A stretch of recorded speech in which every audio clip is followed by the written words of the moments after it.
Oh, hi. I've been waiting for you.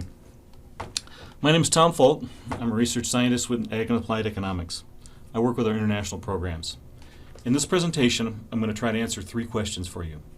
Why should I consider doing a study abroad program? Is study abroad even for me? And what it takes to be a good traveler. In our department, we believe that international travel is a profoundly educational and life-changing experience. What do I mean by that? Well, when you travel abroad, you're stepping outside your comfort zone. You're going to experience new people, new foods, new languages, new customs, and do it in ways that you never thought possible.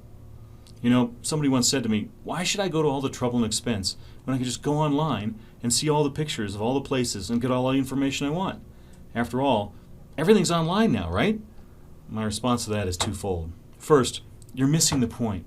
Study abroad is about experiencing all these things. It's about being there and not just seeing them and getting the shot for your social media account. And then you cannot get that experience, that taste, that smell, that sound from being online. It's just not the same at all. When you study abroad, you meet people and have those serendipitous type experiences, like finding that secret waterfall, so to speak. You can't do that online. What I'm trying to say is that by participating in these cross-cultural experiences, it really stretches your mind. International travel broadens your perspective as a person and can help you grow in ways that you probably never thought of and won't get with just a classroom education. That is why we think it is so important for students to have an international experience. And if that's not enough, international travel signals to potential employers that you are willing to take on new challenges and step outside your comfort zone by doing things that you're not familiar with. It'd be nice to say that everyone should have an international travel experience. People like me, who've been overseas a number of times, know intuitively the value of international travel, how it has changed and enriched my life, and what a wonderful educational experience it can be. The difficulty is communicating that to you, potential first-time travelers, of how much of a difference it can make. Because, let's face it, it's expensive, and there are a lot of unknowns involved with travel. It's a big commitment, and it can be challenging to take that first step. But I think the truth is, it's not for everyone.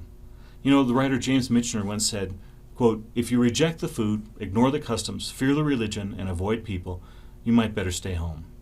Another way of saying that is that if you are really comfortable in your comfort zone and don't want to come out, well then, don't make yourself do it because somebody said you should. You'd be miserable going abroad. And it's nothing to be ashamed of. I know people in my own family who have felt that way. But that brings me to the final question. What are the qualities of a good traveler? I could stretch this out, but I'm going to make it simple and just cover 2. The first is curiosity. You have to be curious to travel. You have to want to know what it's like to be in someone else's shoes, to be somewhere else.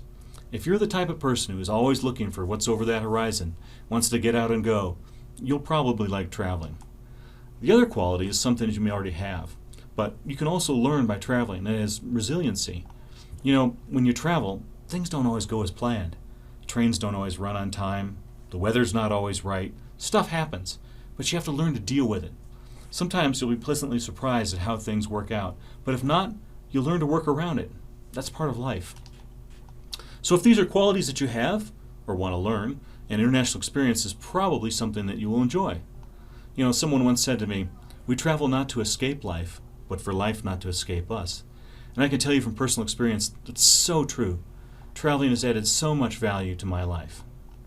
My personal travel mantra is travel light, travel far. But we'll talk about that in another video. So now, if you're still with me, go on to the next video and learn about our programs. Thanks for watching.